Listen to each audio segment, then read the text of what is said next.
बिस्मिल्लाहिर्रहमानिर्रहीम, अस्सलाम वालेकुम। मैं असदुल्ला खान हूँ। दो तीन चीज़ें पहले मैं आपको बता दूँ, जो नई सियासी जमातें या ग्रुप्स बन रहे हैं उनके जो नाम सामने आए हैं ये बड़े दिलचस्प हैं और इसमें कई दिलचस्पी के कई सारे पहलू हैं।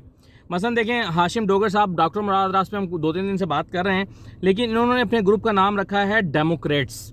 अच्छा, और इन्होंने फैसला किया है ये पीटीआई का के जो छोड़े हुए लोग हैं ये बाकी जमातों में जहांगीर तरीन साहब के ग्रुप में या काफली के साथ नहीं मिलेंगे। अच्छा, अब अहम सवाल ये पैदा होता है कि अगर इन्होंने अपना डेमोक्रेट्स नाम रख लिया है तो क्या मतलब इनके नाम के साथ, ये डेमोक्रेट्स नाम के साथ इस वक्त थीम जो है वो मैच कर रहा है कि नहीं कर रहा। यानी सबको पता है कि ये डेमोक्रेसी या जमहूरियत की के कत्ल के नतीजे में वजूद में आ रहे हैं और उसके बाद ये नाम रख रहे हैं डेमोक्रेट्स। तो ये जो नाम रखने की बुनियाद पर, या इस पूरे ग्रुप को, चले नाम कुछ भी रख लें, इस ग्रुप को क्या मकबूलियत मिल पाएगी?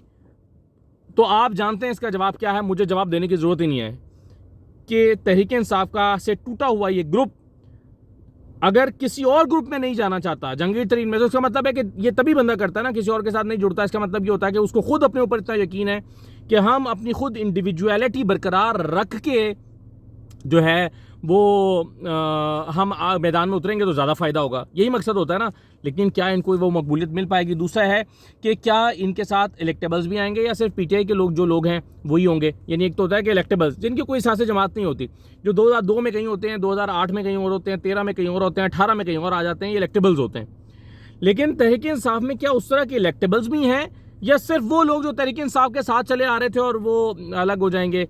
अब तहरीक इंसाफ के साथ जो लोग चले आ रहे थे उनकी, याद रखिएगा, अपनी कोई सियासी हैसियत नहीं है। वो तहरीक इंसाफ थे, वो बल्ले के निशान पे इंपॉर्टेंट थे।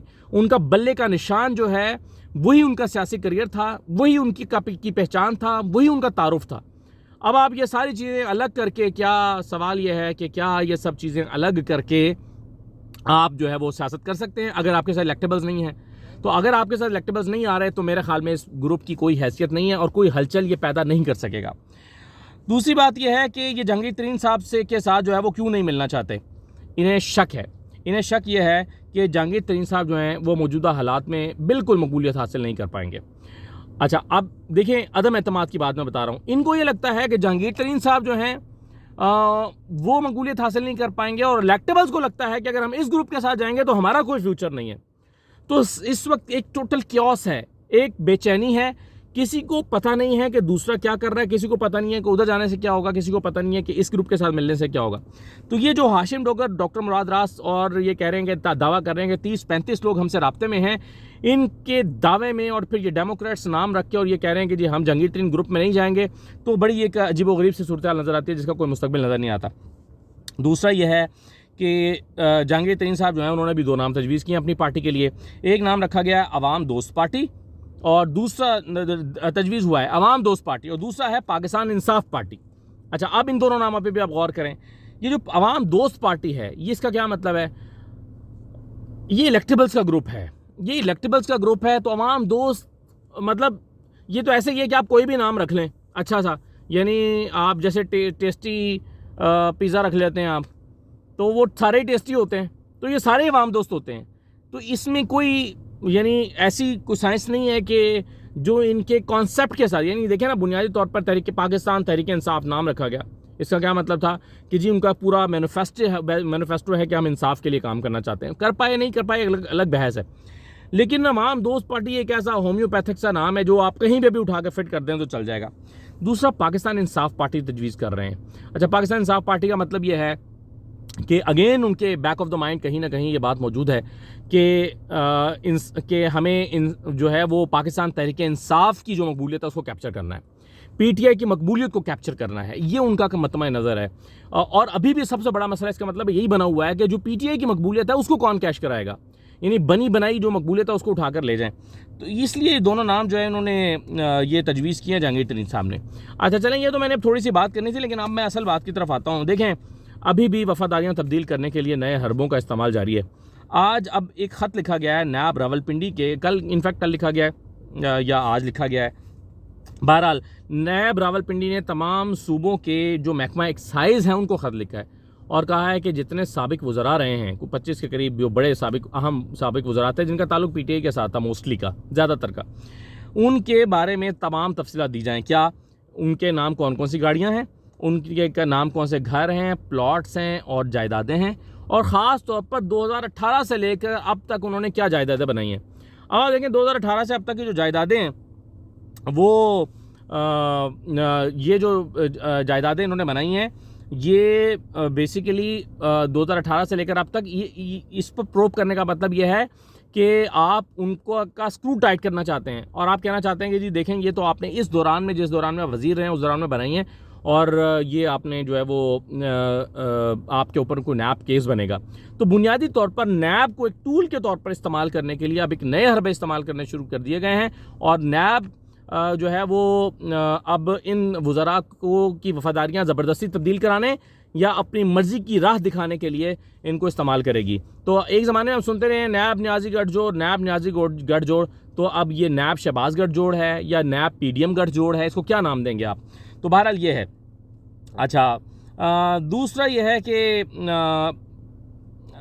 शाहिद खाकान अब्बासी साहब, उन्होंने बड़ा सख्त किस्म का रद्द-ए-अमल ज़ाहिर किया है इन ख़बरों पर कि जी हुकूमत इलेक्शंस को डिले भी कर सकती है या एक्सटेंशन हो सकती है या वो 1 साल के, जो मौलाना फजल रहमान साहब की ख्वाहिश है। अगरचे अब PMLN की ये ख्वाहिश नहीं रही और वो चाहते हैं कि अक्टूबर में तो नहीं, वो चाहते हैं नवंबर में इलेक्शन हो जाए, और इसके लिए भी एक बड़ा गैर अखलाकी सा हरबा इस्तेमाल करेंगे। देखिए आपको पता है कि जब मुद्दत अपनी असम्बली अपनी मुद्दत पूरी कर देती हैं उसके बाद 60 दिन के अंदर इलेक्शन होने चाहिए, लेकिन अगर मुद्दत पूरी होने से पहले असम्बलियाँ तोड़ दी जाएँ तो फिर 90 दिन मिल जाते हैं, यानी 3 महीने में इलेक्शन हो सकते हैं। अब ये प्लान ये कर रहे हैं कि 12 अगस्त को मुद्दत पूरी हो रही है, हम 10 अगस्त को यानी 2 दिन पहले असम्बलियाँ तोड़ दें और हम कहेंगे जी अपनी मुद्दत पूरी किए बगैर असम्बलियाँ तोड़ दी गई हैं, लिहाजा अब जो है वो हम 90 दिन में इलेक्शन करा सकते हैं, यानी 3 महीने। तो इलेक्शन 1 महीना और आगे चले जाएँ, नवंबर में आ जाएँ। तो ये एक प्लान बनाया जा रहा है आइन के साथ खिलवाड़ करने का, बेसिकली एक ये भी तरीका है। तो ये तरीका जो है वो इख्तियार करने का मंसूबा बनाया जा रहा है, और ये जो है वो इस तरह से। लेकिन अब इसमें शाहिद खाकान अब्बासी साहब ये कहते हैं कि इंतखाबात में ताख़ीर अगर हुई तो मुल्क पे बड़े मनफी असरात पड़ेंगे, और आप जानते हैं कि मिफ्ता इस्माइल साहब, शाहिद खाकान अब्बासी साहब जो इकॉनमी की सूझबूझ रखते हैं, बड़े कंसर्न है इस वक्त पाकिस्तान की मौजूदा सूरत हाल पर, और बड़े परेशान और अपसेट रहते हैं, और इस पर वो अपने ख़यालात का इजहार भी करते रहते हैं, और वो कह रहे हैं कि एक्सटेंशन की बात समझ से बालातर है और इलेक्शन के बगैर कोई रास्ता जो है वो आगे नहीं बढ़ेगा, यानी इलेक्शन के बगैर मामला को आगे नहीं ले जाया जा सकता। ये शायद खाकान अब्बासी साहब का मानना है। अच्छा, एक और कल मैंने आपको एक थंबनेल लिख कर दी थी और उस पर मैंने बात की थी कि इत्तेहादियों की कश्ती में सुराख हो रहा है और सब अब अपनी अपनी राहें ले रहे हैं। अब देखें क्या हो रहा है सिंध असम्बली में, जो MQM है, MQM वो जमात है जिसको पीपल्स पार्टी इत्तेहाद में लेकर आई थी वफाकी हुकूमत के, और कहा था कि जी आप हमारे इत्तेहाद में आ जाएं, वफाकी हुकूमत के इत्तेहाद में आ जाएं। ये वो जमात है जो MQM है, और MQM वफाक में हुकूमत के साथ इत्तेहादी है, लेकिन अब सिंध असम्बली में वो अपोजिशन में आने की तैयारी कर रहे हैं। क्यों? क्योंकि वो समझते हैं कि जो 30 सीटें सिंध असम्बली में PTI की हैं उनमें तो अब काफ़ी सारे लोग जो हैं वो तितर बितर हैं या रूपोश हो चुके हैं, ज़्यादातर लोग रूपोश हैं असम्बली के जो MPs हैं। तो ऐसी सूरत हाल से फ़ायदा उठाया जाए, और फ़ायदा उठा के अपना जो 21 सीटों वाली MQM है, MQM की 21 सीटें हैं, तहरीक इंसाफ की 30 सीटें हैं, वो चाहते हैं 21 सीटों वाली जो MQM है वो जो अपना अपोजिशन लीडर मैदान में उतारे। चूँकि इस वक्त तहरीक इंसाफ रूपोश होने की वजह से अपने नंबर पूरे नहीं कर सकेगी, तो हमारा अपोजिशन लीडर बन जाएगा। अब सिंध असम्बली में वैसे ही अपोजिशन लीडर बनेगा जैसे नेशनल असम्बली में अपोजिशन लीडर है, यानी है भी इत्तेहाद में और है भी अपोजिशन लीडर। तो ये एक अजीब व गरीब सी साइंस जो है वो यहाँ पर भी आप देखने में आएगी, जो कि सिंध असम्बली में हो रही है। तो बहरहाल ये चीज़ें मैं मोटी मोटी बात मैंने आपसे की है, लेकिन कुछ बड़ी इंपॉर्टेंट चीज़ें जो मैंने डिस्कस करनी है आपसे वो मैं इस वक्त नहीं कर पा रहा, ज़रा कहीं पे फंसा हुआ हूँ। लेकिन ये कि रात की जो वीडियो है उसमें मैं ज़रा आपके सामने कुछ चीज़ें फिर तफसील के साथ रखूँगा, जो सिनेरियो अब डिस्कस हो रहा है और डेवलप हो रहा है, 1-2 खबरें भी हैं, तो रात की वीडियो में इस पर बात करेंगे। इजाज़त दीजिए, अल्लाह हाफ़िज़।